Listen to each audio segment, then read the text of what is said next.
During the Vietnam War, there were 5,000 German Shepherds sent to Vietnam. 300 returned. Hello, this is John Ricciuti at Radnor Studio 21, and welcome to Veterans Speak. Our guest today is a dog handler from the Vietnam War, Barry McKeon. He was also a point man in Vietnam. He has a very interesting story to tell us today. Barry, welcome to Radnor Studio 21. Thank you, John. And the Veterans Speak. Before I get into 5,000 dogs going to Vietnam and 300 returning, from our conversation, you graduated St. Joe's University, but yet you enlisted in the Army.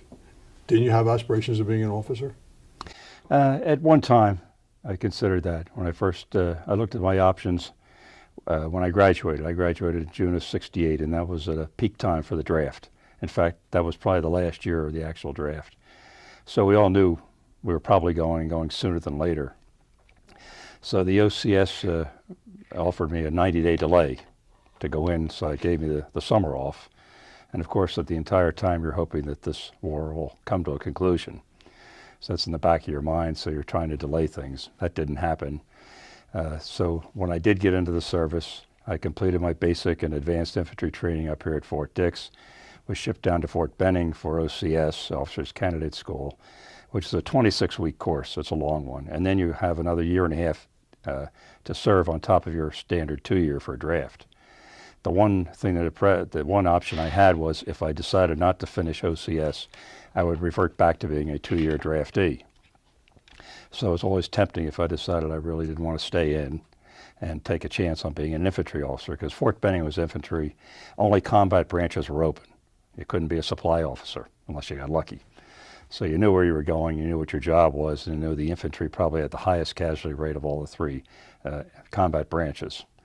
So I'm about 8 or 10 weeks into it, and it's a lot of harassment. It's really a lot of work. And I think at one point I thought, well, you know what, I think I'd rather take the early exit. So I petitioned and withdrew from OCS, and of course that puts me into what they call casual company, where all the guys had either left OCS, they also had an NCO school. And your next stop was definitely going over to Vietnam. There was no question. You were probably going to be an infantryman. So I had about a week or so to work there, and they did little jobs. And then in your off time, you looked around and said, what other options do I have? And that's when I found out about Scout Dog School. And that's what interests you, becoming a scout dog? I went over there. I asked the person in charge what my options would be. What can I get into, if anything? And she said, well, the only schools open were Cook School or Scout Dog School. Well, I eliminated Cook School right away. That wasn't for me. I had no idea what Scout Dog School was. I asked her, I said, well, what do they do? She goes, well, here it is.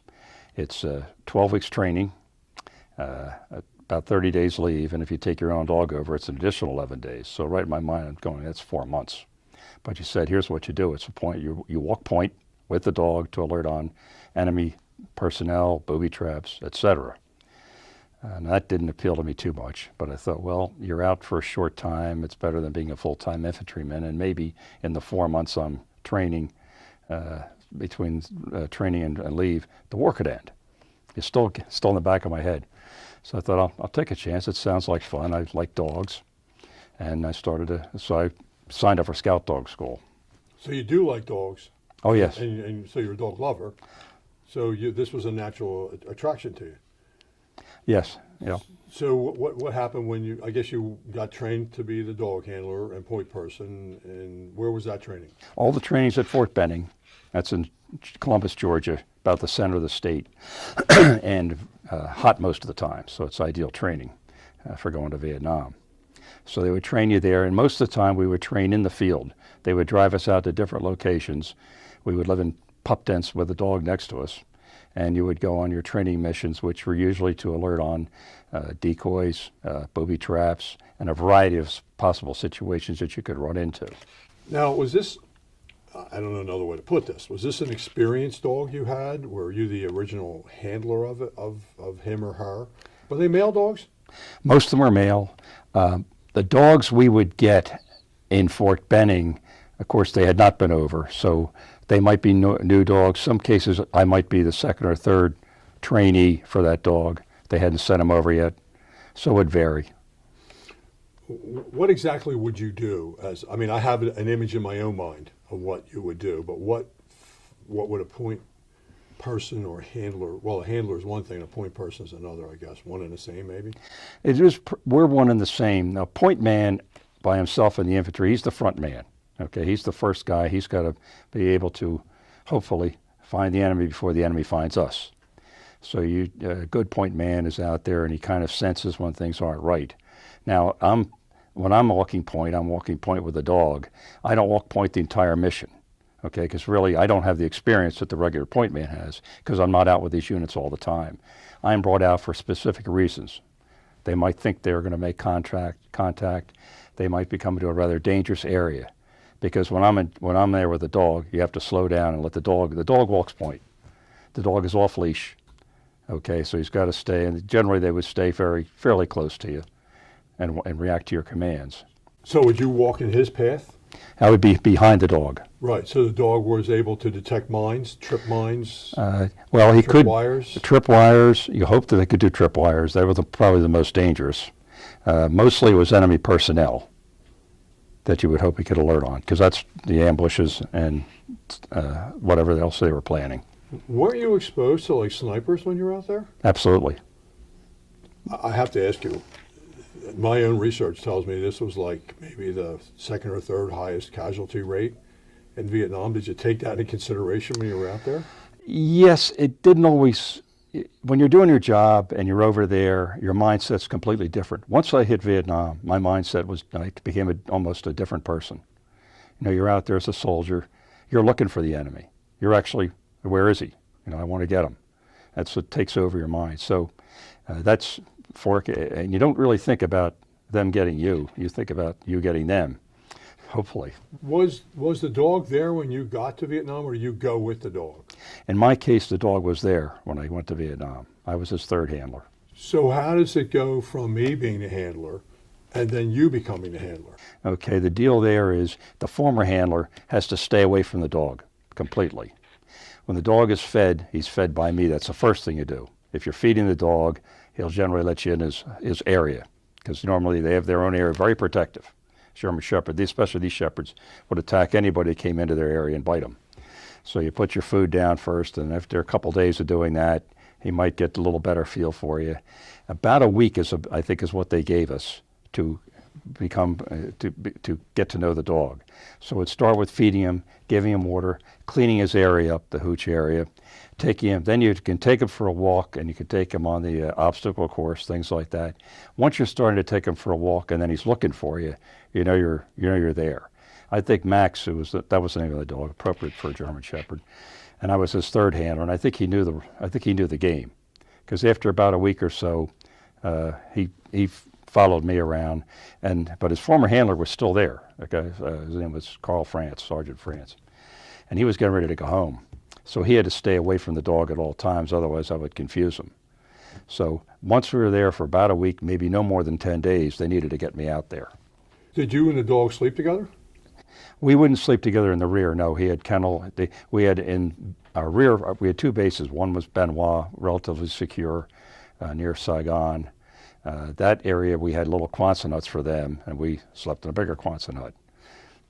You told me that the dogs were kept in what was once stables that was owned by a French plantation owner? Our forward base, it was called Quan Loy, and that was a French rubber plantation area. So the French owner had a big estate, very large estate, and he had dog kennels, so we took over the kennels. He actually had a small golf course, which became our airfield. So he still had his villa at the other end of the base that surprisingly was never rocketed in the entire history. The rest of the base, we were constantly hit with rockets, mostly the airfield. But not his. No, amazingly not. So we know he paid his taxes. Yeah, you know that there was a curiosity there. How long would you be out in the field with the dog? We were supposed to be limited to 4 days, 3 nights and 4 days. That was the standard. Did you go out at night with the dog? Oh yeah. Well, we didn't go on patrols at night. No, we dug in the field. We didn't go out at night. No, you were done. You were out in the field, so you set up a perimeter. So it was 4 days and 3 nights. Yeah, Was that because the dog would become exhausted? exactly. You know, they wouldn't be effective. The average temperature in the jungle is say 95 and up, and always 90% humidity. So there's no cooling off or anything, and it's long marches. We used to call a click. A click is equal to a mile, and we would go between 5 to 10 miles a day. I would have to ask you this. Did you become emotionally attached to the dog? You did. I felt it mostly when I was leaving. It affected you at that point? Yeah, because up till that point, I was just anxious to go home. And it's the first time I said, hey. And you say goodbye to Max? So, you know, that was a tough part. And then you just had to get out. You just had to move on. Why were shepherds predominantly used? Well, I think they always claimed they were the smartest of dogs for this type of work. They were strong. They were more focused because they weren't overly friendly. They seemed to be more alert, and they were also easier to read for an alert. If their ears go up, German Shepherds have big ears, so when their ears would go up, that was a sign that there was something out there and it was pretty close. Otherwise, you watch their nose, and if they were sniffing around and they got very antsy, there might be something out there. So those were your two key alerts, and you could read them pretty easily. When you would be out with the dog, there were 350 casualties. Right. Of the dogs, and more than 250. Did you lose any friends? Yes.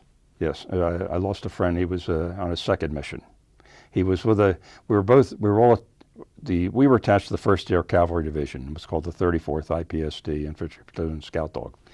He was with another platoon that was also attached to the Cav, and he ran into the tripwire, the booby trap that the dog didn't alert on.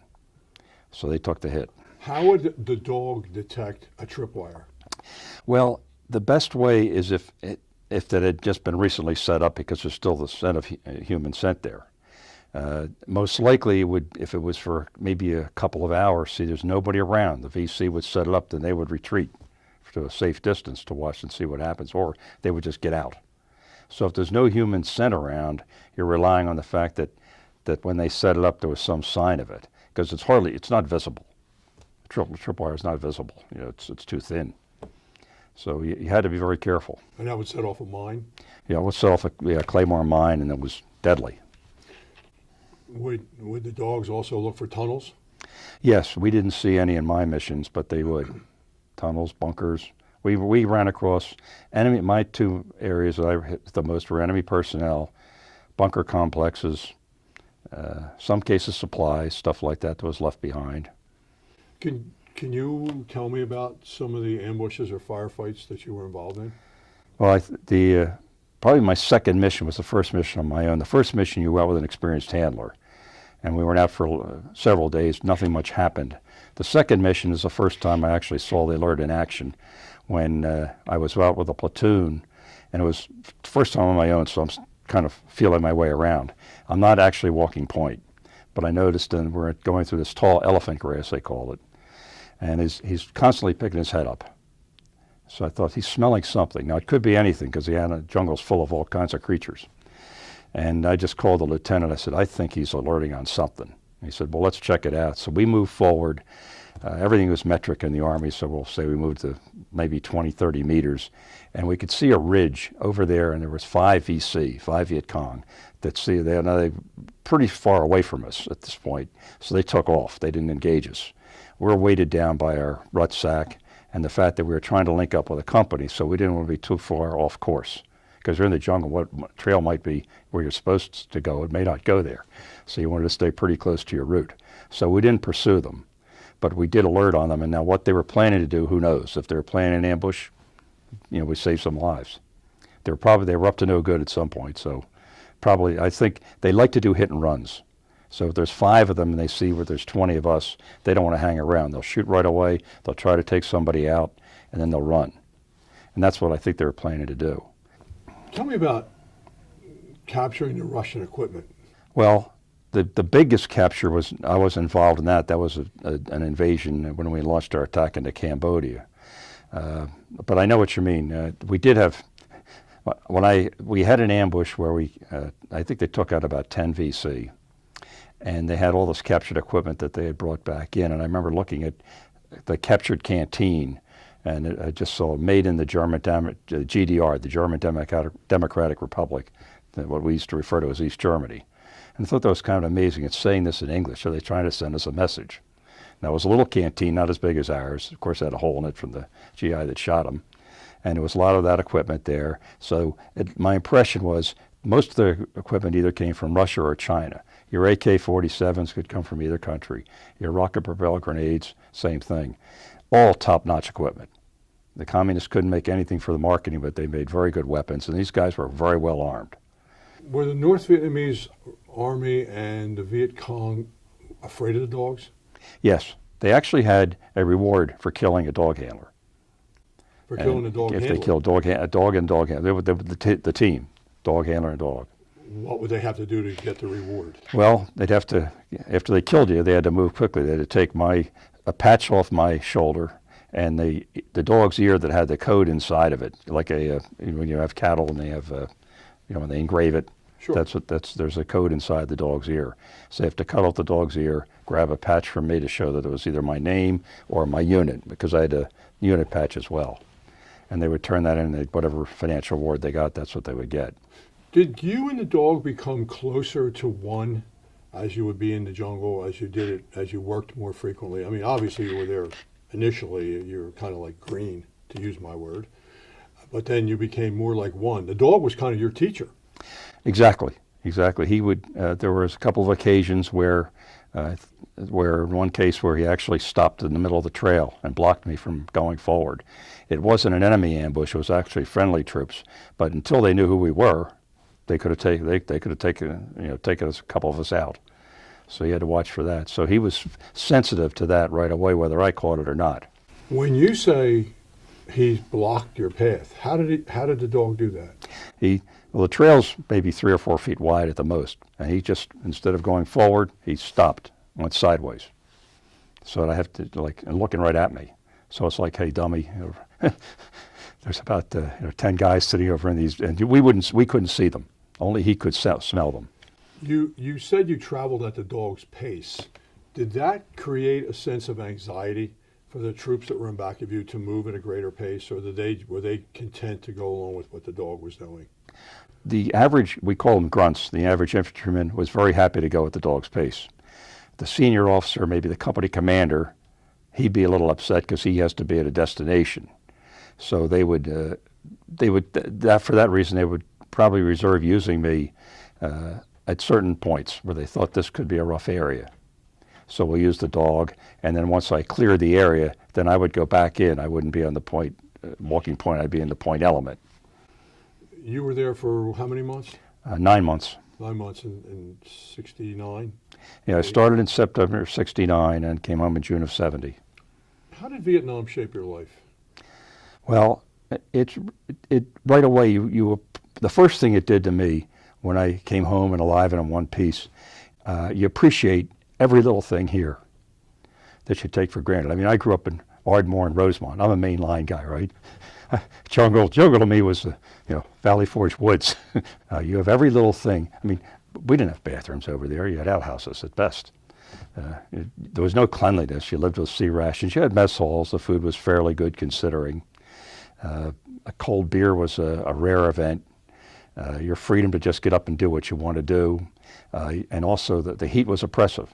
It either was hot as hell over there or monsoons. Here, this was like coming back to paradise. And my whole goal was, okay, appreciation of life, get moving in life. I was going back to school, trying to make things better. So I focused entirely on that. I didn't really get involved with the negative things that were going on, because this was great. I'm home, my parents are there.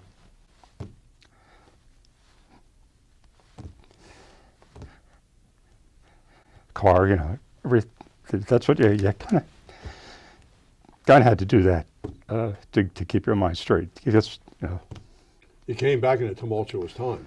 Absolutely. That part in our history is very tumultuous.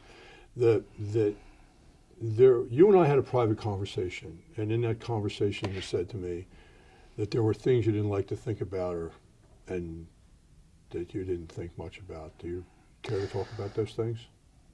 Well, with Vietnam, as with any war, the casualties are hard to, that's hard to take. Very costly war. The way the way the Army, the way the military viewed it is they went by body counts. If we had battles where we lost maybe 100 men killed, another 200 wounded, many of them seriously.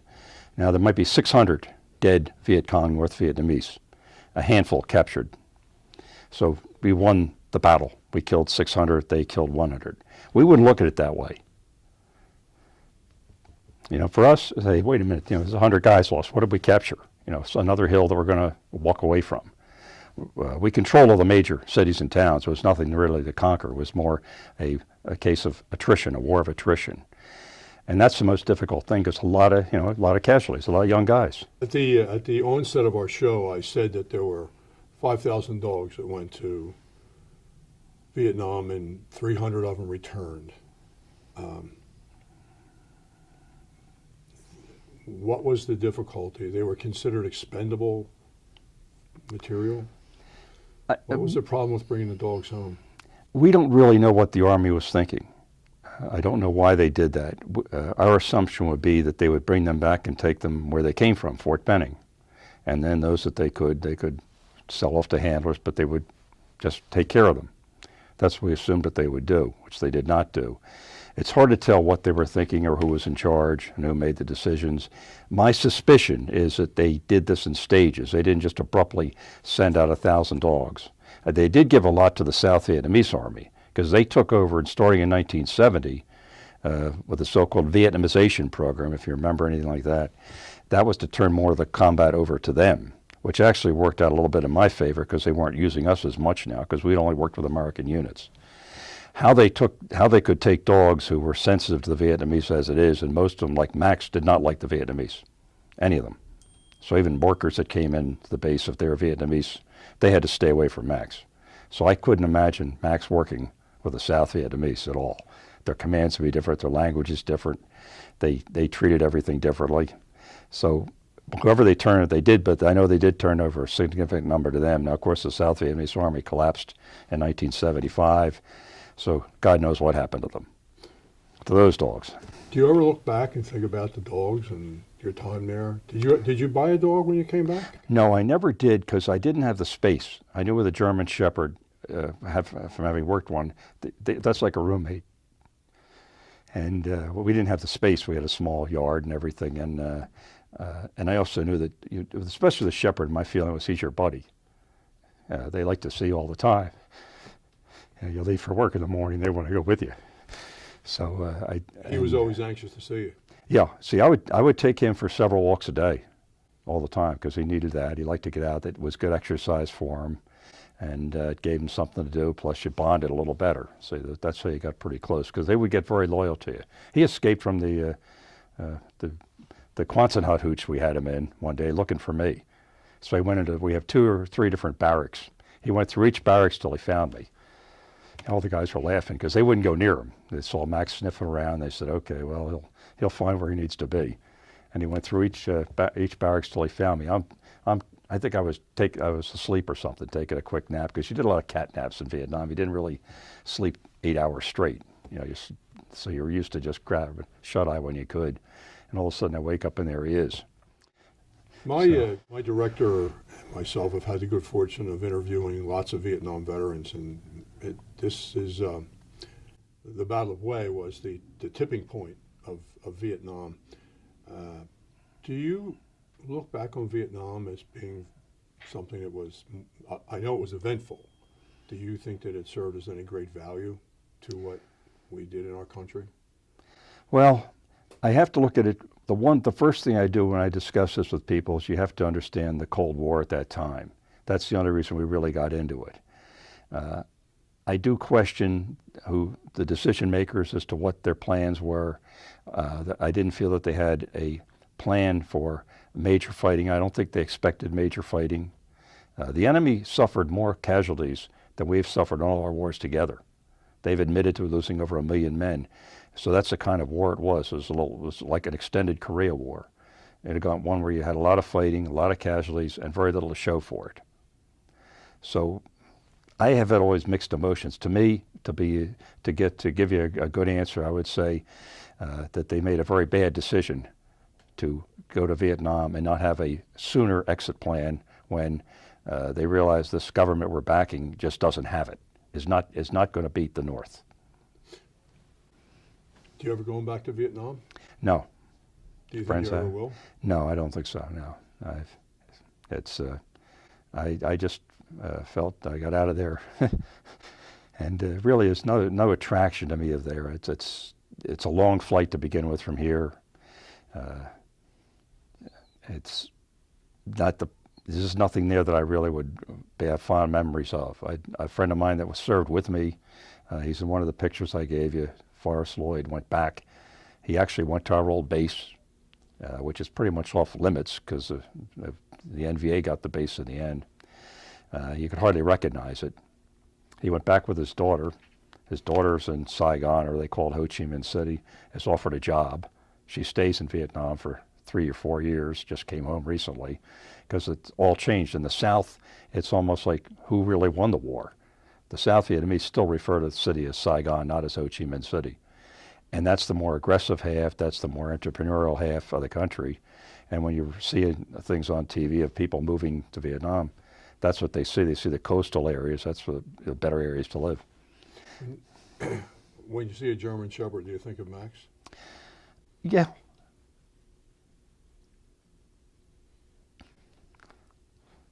I always notice it because I watch how they're handling him, the dog, and I always watch to see what the dog's doing and all the little things that he would do that I admire shepherds for. They're kind of a mind of their own. And if you have somebody that's really a good handler, you can see how those dogs are very obedient. They don't fool around. They kind of look around to see what they're interested in. And that's what I'm always watching somebody with a shepherd. The more they look like Max, the more I'm watching them. What did you do after Vietnam? When I came home, I went back to school. I decided when I went back to work, I did it in stages. I worked for the Villanova Post Office for 6 months and told the postmaster, because they had jobs for guys like me, that you just want to get back into the swing of things. And I worked a split shift there. Then I went to work for Pantry Pride as a store manager trainee. That was fine, except I liked to be out.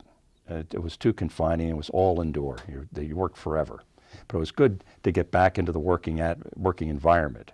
And then I got into sales, and I stayed in sales most of my life because I like the freedom of getting out and going. The one thing, and I'll just throw this in the middle of it, is that when you come back from a place like that, you almost feel like you've been in prison for 2 years. Okay, so now you're free, and you think, I never want to lose this freedom again. I'm never going to go back and work at some place where it's a slave center, where somebody's yelling and screaming at you all day long. And I think that affects a lot of veterans, especially from Vietnam, that they had difficulty working in certain environments. So sales was best because the worst they could do is blow you out for 10 minutes, and then you're out.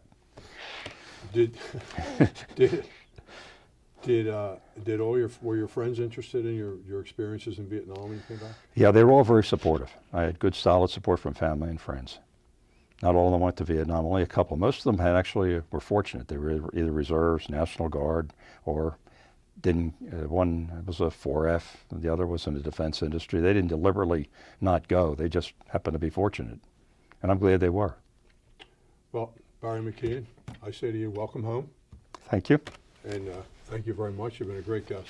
Thank you. Appreciate your time. Thank you very much. With dog handler and point man, Vietnam veteran, this is John Ricciuti. I hope you found this interview educational and informative. And thank you until next time.